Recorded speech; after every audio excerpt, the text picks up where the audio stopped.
Dans Luc 21-24, Jésus parle des événements futurs, notamment de la destruction de Jérusalem et de son retour. Il dit que Jérusalem sera foulée aux pieds par des non-juifs, jusqu'à ce que la période accordée aux nations prenne fin. Une phrase similaire se trouve dans Romains 11-25 qui dit « Une partie d'Israël est tombée dans l'endurcissement jusqu'à ce que l'ensemble des non-juifs soient entrés. » La Bible nous dit-elle ce que signifie l'expression « temps des nations » ? L'Ancien Testament ne contient pas précisément cette phrase, mais certaines références semblent s'y rapporter. Ézéchiel 33 évoque un jour de ténèbres pour les nations, en relation avec le jour du Seigneur. La série de visions de Daniel traite des puissances mondiales païennes et de leur rôle dans le plan de Dieu pour la terre.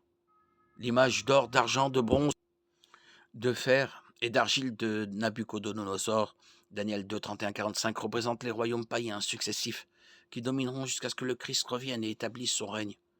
La vision des 4 bêtes de Daniel 7, 1, 27 parle également de 4 rois ou nations qui domineront pendant un certain temps jusqu'à ce que le Christ vienne régner pour l'éternité.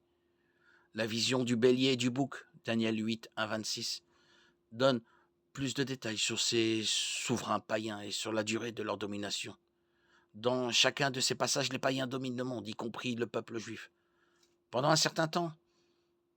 Mais Dieu finira par les soumettre tous et par établir son propre royaume une fois pour toutes. Chaque prophétie culmine avec une référence au royaume du Christ, de sorte que les temps de ces dirigeants païens seraient toutes les années entre l'empire babylonien de Nabuchodonosor et le retour glorieux du Christ pour établir son royaume. Nous vivons actuellement dans les temps de nation, c'est-à-dire dans l'ère de la domination des païens.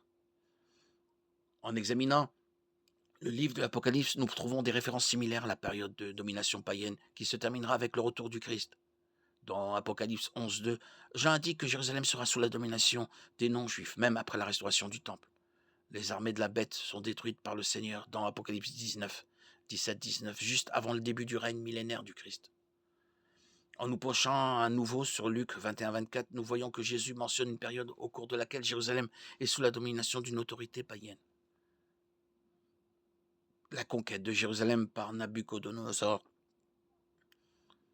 en 588 avant Jésus-Christ a marqué le début de cette période qui s'est poursuivie jusqu'à nos jours. Romains 11, 25 nous donne une indication sur le but de Dieu à l'époque des païens, la diffusion de l'évangile dans le monde entier. L'organisation et les inventions des puissances mondiales païennes ont en fait contribué à l'évangélisation du monde.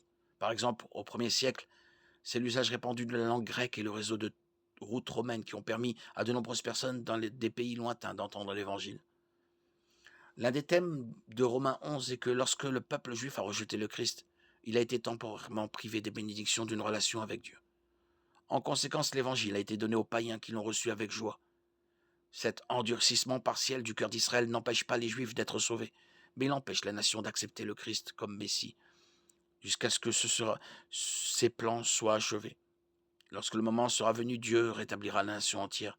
Elle reviendra à la foi en lui, mettant fin au temps des nations. Ésaïe 17, 7, 62, 11, 12, Romains 11, 26.